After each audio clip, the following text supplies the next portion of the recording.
Hey, what's up, my ninja? Shinobi here with another Diablo 3 Reaper of Souls video for you. Been doing the beta thing like crazy, finding bugs, finding specs, finding efficient farm routes, finding ways to level really quickly, and I did actually find a way to level really quickly, as I did level this Crusader from 1 to 70 in about an hour and a half, 2 hours, something like that.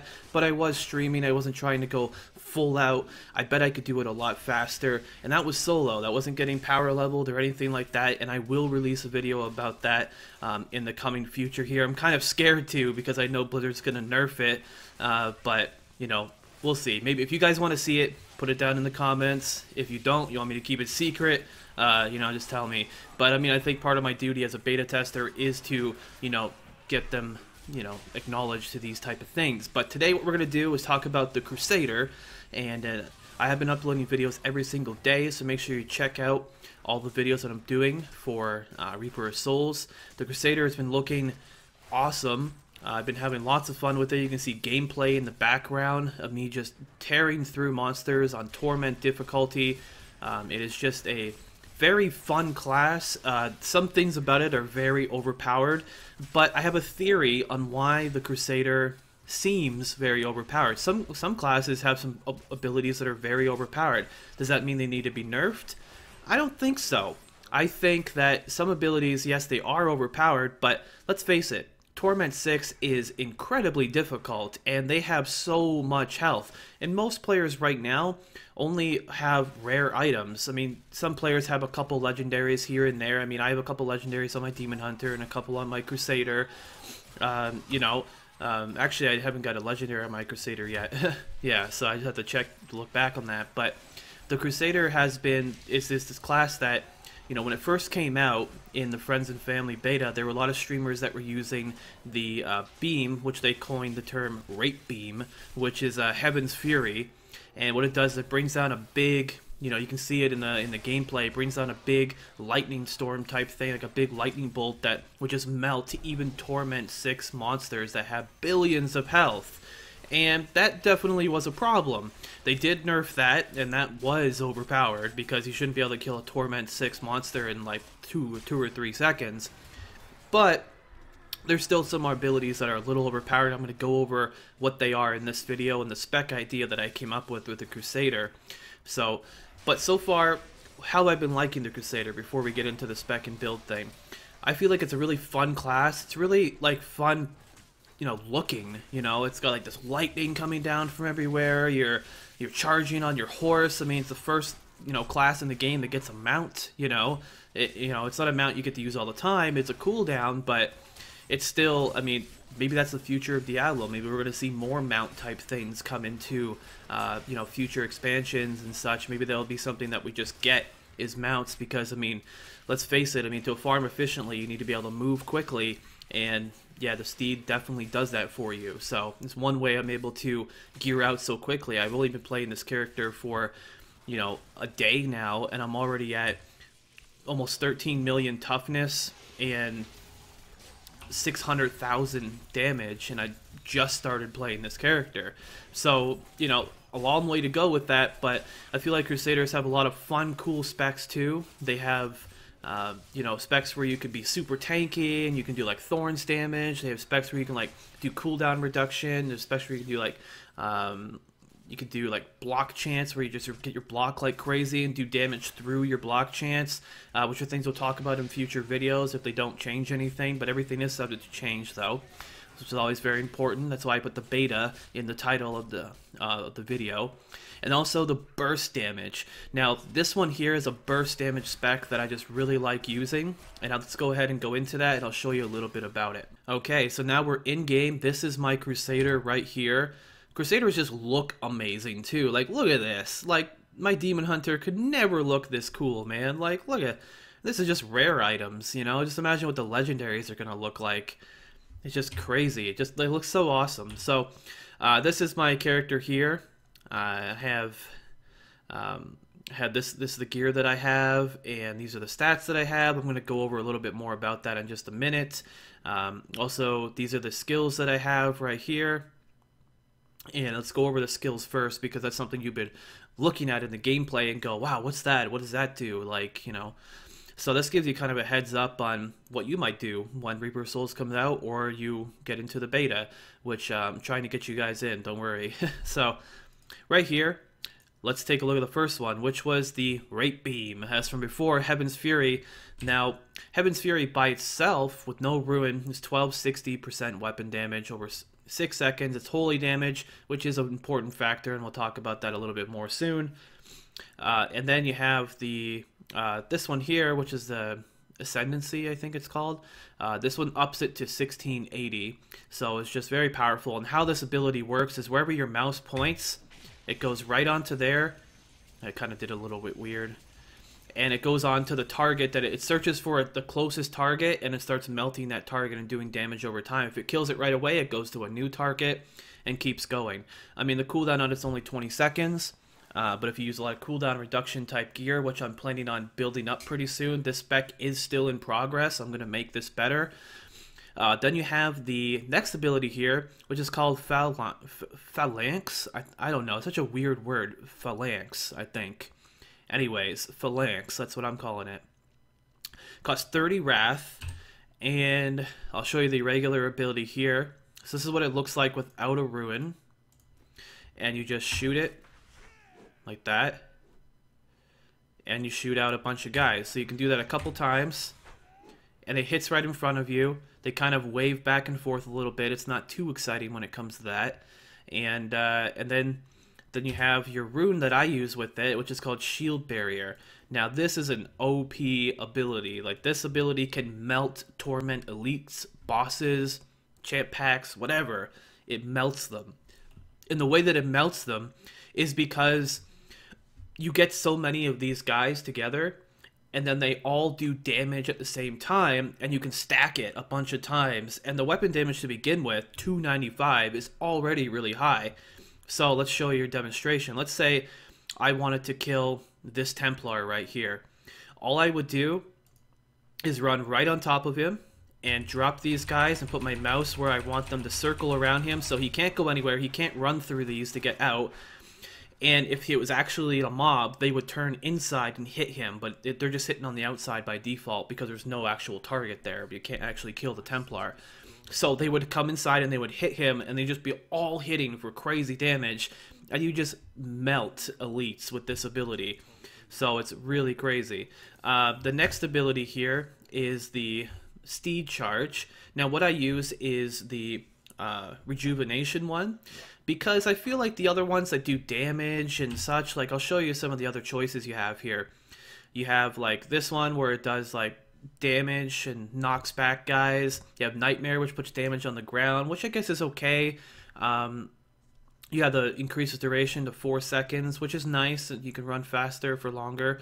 You can run longer. So then you have the Bind one there, but I like Rejuvenation because it gets your life back. I mean, that's kind of the way that I want to be killing things, and then, like, doesn't matter how fast you run. If your health is very low when you run up to the next pack of mobs, you're not going to be prepared for them. So I'd like to, you know, sit here, take a little bit of damage, killing these guys, like, oh, they're killing me, and then run over here, and then, boom, throw this down over here, you know, and I got my health back up a little bit, and, you know, I mean, I have 600,000 health, you know, and by having 600,000 health, I mean, that's over 60,000 health that I get back from that, and I put it down to only a 10-second cooldown.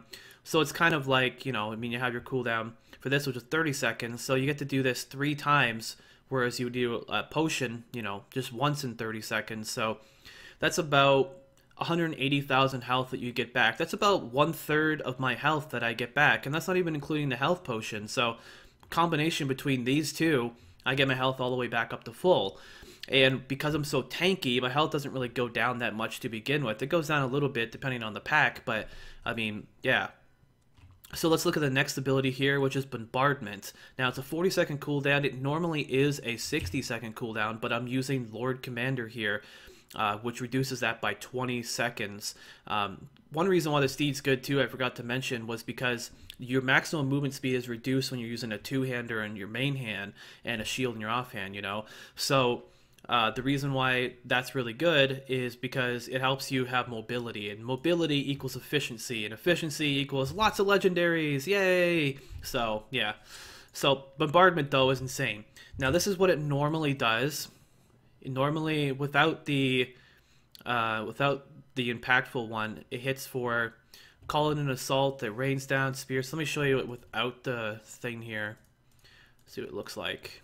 So it goes like this. So we'll hit all these random areas over the map there, but it only hits for 440% damage when you don't have the rune in there. Or you can do one big explosion for almost 4,000% weapon damage, and that is an insane amount of damage. It just comes flying down and just does 20, 30, 40 million crits. Like, I can one-shot anything lower than Torment difficulty. One shot, and I can practically two shot things in Torment difficulty, and then as it gets higher. Now, my theory behind why this ability is so powerful and this ability is so powerful is because I feel like that Torment 6, the monsters have so much health that when we get to that point, we need an efficient, like, people are going to eventually be efficiently farming Torment 6, even though right now you're like, wow, that looks insane, there's no way we can do that. Eventually, you will be able to efficiently farm Torment 6. People said the same thing about MP10 in Diablo 3, but, I mean, I can kill an MP10 pack in less than 2 seconds now, you know, on my characters in Diablo 3. So you could efficiently, you know, do that, and you're going to efficiently be able to do it in Reaper of Souls eventually. So I think why some of these abilities are so strong and so powerful is because it's helping you get to that point where you can do that. Like, I'm in all rares right now, and I can do Torment 1 very easily. But if I had all legendaries that had cool little abilities, like, tacked into them, like some of them do have, and I'm going to show you some of those legendaries in future videos, I'm collecting a bunch, then imagine just how much I could do. I mean, I have 13 million toughness already, just about. I mean, my damage is like 600,000. I've been playing for 1 day. Imagine if I've been playing for a month. Imagine if I've been playing for a year. I mean, I'm going to have the best items in the game. And, you know, I'm going to be able to do all those things. So that's why I think these abilities are like this. But, I mean, obviously Shield Barrier I think is a little overpowered. I mean, it's a little ridiculous, but if Blizzard decides to keep it in the game, then, you know, that's a choice they made. Maybe they put it in the game because they want you to farm Torment 6 efficiently. I don't know. We'll have to see. That's just kind of my opinion about that. So then I have Smite here, which I don't know. You can go with anything you want, pretty much. I mean, they're all kind of balanced in some way or another. I like Smite, though, because it does holy damage, which is something that I'm going to mess around with. There's a passive that I may mess around with because I have a lot of holy damage type stuff here. There's a passive that I may use with that. So that's why I use that. But Fist of Heavens, this is a really cool ability. Now, it throws down with the Fissure. It throws down... I'll actually show you what Fissure says. Sorry about that. Okay, so Fissure does 340% weapon damage. If there's another Fissure nearby, the powerful lightning arcs between. So what happens here, let's say, you know, I want to kill some targets here. So let's say I want to kill this guy and I want to kill this guy. And between them are a couple mobs too. So I throw this one here, throw this one here, and now it arcs in between too. And it sits on the ground and does AoE damage as it's sitting on the ground. And it does a lot of damage. It crits for like 2 million plus for me. And my gear is just starting to get there, you know. So definitely a really strong ability. So let's take a look at some of my gear, why I chose what I did, and everything like that. So let's get into first shoulders. You want to try and get the best primary stats you can. I mean, you want to utilize stats that only come on your character. And I'm going to talk more about that when I do the video talking about, you know, switching out stats, what's good, what's bad, such like that. But, you know, just going with strength, vitality, resist, and life percent there. With the helmet, getting the crit chance, vitality, strength, and a socket. Socket's very important. You don't want to miss out on that 22% life. Or you know, maybe the XP gem or magic vine or something like that. I'm still using my Barbarian's amulet from regular Diablo 3 because it's very difficult to get high crit damage on amulets. So I mean, when I say high, like you might say 80%, that's not very high. 50% will usually be the max on a lot of amulets. I don't know if it'll show me some of the stuff here. Yeah, but they also nerf attack speed in some areas. It seems really difficult to get crit chance when you're re-rolling stats too. So I'm using this for right now until I find something better. I get the gloves here, crit damage, crit chance, vitality, and strength. Chest piece, only got 2 sockets on this one, trying to find a 3-socket one, haven't found one yet, but I did get life percent on here, which is nice. No like resistance or armor or anything like that, but you know, it's definitely pretty good. Plus with the, you know, the gems that I put in there, I mean, they are giving me armor too. So, I mean, you can see, I'll show you the ridiculous amount of armor I currently have right now in just a second. Then the bracers, we got strength, vitality, armor, and crit chance. It seems like it's difficult to get resistance on, you know, in these areas you can see, like, I don't know, when I'm re-rolling stats on a Crusader, I wonder if them getting resistance is lower chance than other classes, because like, I'll re-roll stuff like crazy and it'll give me armor like 10-15 times when I'm re-rolling, and it'll never give me resist. Well, it should mean armor is kind of equivalent to resist, so I mean, you should be able to get either one of those two. Maybe a bug, I don't know, but that's just one thing that I've noticed. I got these this ring right here, other ring here, just try to maximize my stats anywhere that I can. Armor, once again, getting the resistance gems there. I got the boots with vitality, strength, resist all, and movement speed. And then the weapon that I'm using is a 2300 damage 2-hand axe with strength, vitality, and a socket, putting that crit damage gem in there. And then my offhand, now remember that's a 2-hand weapon, and then my offhand, I have now my block chance is low on this, but it's the only shield that I've found so far that has crit chance on it. This increased my damage by a lot, and plus strength, vitality, and a socket to put a little, you know, some resist in there. Nothing wrong with that. So let's take a look at some of the details here. I have 13,200 armor. That's nuts. Like 80% mitigation right there, just about. There's a lot of armor you get because you get a lot of strength, and yeah. Then the resistances that I have, mitigations above 70% in all of these here, which is really nice. The life, like I said, was 618,000. Block chance is very low. I'm not really focusing too much on block chance, but it does say your block chance maximum is 75%. So that's something you got to keep in mind if you're going with like a block chance type build, which you can do that. I have my total life bonuses is 48%, and yep. So that's just some of my stats right there. Now let's go into the passive abilities too. So like I showed you before, Heavenly Strength, you get to use a 2-hander in your main hand, but you move 10% slower. Now it says while wearing a shield, so that means you can't use two-handers, you know, it's not going to work like that, like the beginning of Diablo 3, if you guys remember that. And then we have Lord Commander. The cooldown of Steed Charge is reduced by 5 seconds, so it's normally 15 seconds, it brings it down to 5, which is great. And then Bombardment by 20 seconds, so that definitely helps out too with the spec. And then damage dealt by Phalanx is increased by 20%. So I mean, all the abilities that I'm using, like, you know, this just helps every one of the abilities I'm using. So this is just a no-brainer. You know, 20% more damage on this, and this is already OP as it is. So it's just ridiculous.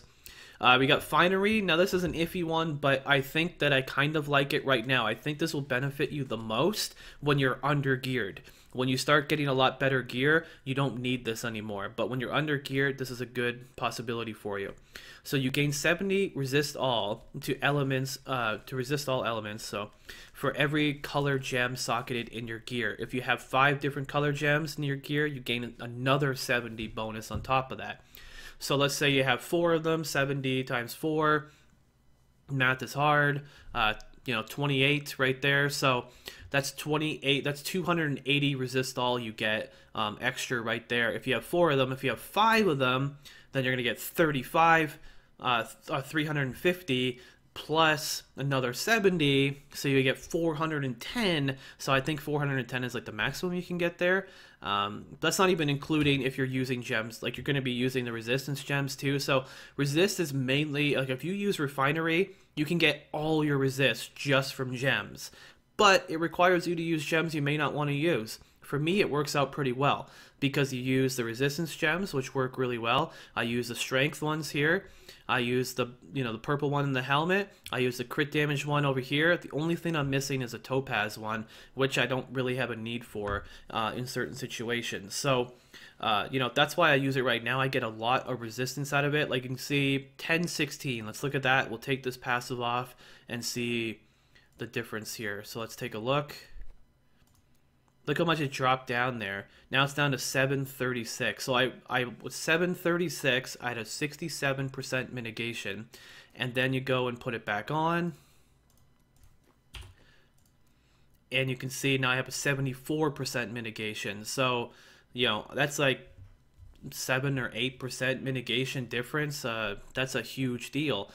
So it's definitely really nice. But then as you start getting more and more resistance, the mitigation gets smaller and smaller and smaller from the differences anyways.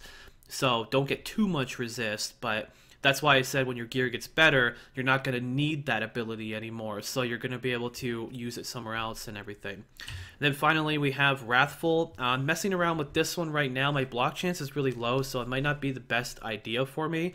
But Holy Curse, I think, may be the best deal for me right there. The amount of holy damage dealt by your weapon is increased by 10%. Whenever you deal holy damage, you heal for 1% of your total life. So it's also another way to heal up a little bit. So... and also, it makes these things that do holy damage do even more. So this one does holy damage, which is crazy. You have this one here, which does lightning damage. This one here does blah, blah, blah, weapon damage to enemies, blah, blah, blah. And then, I don't know if this one does what holy damage. I don't know if it actually said that it did or not. No, it just says weapon damage, regular. But yeah, and then obviously Smite does weapon damage as well too. So that's something else you can do as well. So it gives you a couple abilities there. Now if you're gonna go with the cooldown reduction one, you can get cooldown reduction over here, which will be useful. You can also get cooldown reduction on your gear, which is something I'm probably gonna do pretty soon and try it out and see if I like it. And then you can really get these cooldowns a lot lower. This one, if this had a low cooldown, this had a low cooldown, and and this had a low cooldown. Imagine the burst you'd be able to do. I mean, just throwing down a bombardment like that, just boom, just blowing things up. I'm still using the Realm Ruin. I need to use the other one. I turned it off. But that's a little quick look. Not quick. This is like a 20-something minute long video. But this is a look at the Crusader. Lots more stuff coming with the Crusader. Am I gonna play Crusader and Reaper of Souls? Hell freaking yes. Is it going to be my main class? Probably not, but it's definitely fun, and I'm looking forward to all of the changes that may happen between now and then, and I really hope they don't get rid of Shield Barrier, but I mean, it's such a strong ability, but at the same time, even if they got rid of those really overpowered abilities and we weren't supposed to have them to begin with, it's still a fun class to play, and it looks cool, and it just feels epic when you play it. So that's my overall review of the Crusader so far. Lots more stuff to come, guys. Hit subscribe. Check every day for videos. My name's Shinobi. Until next time, thanks for watching.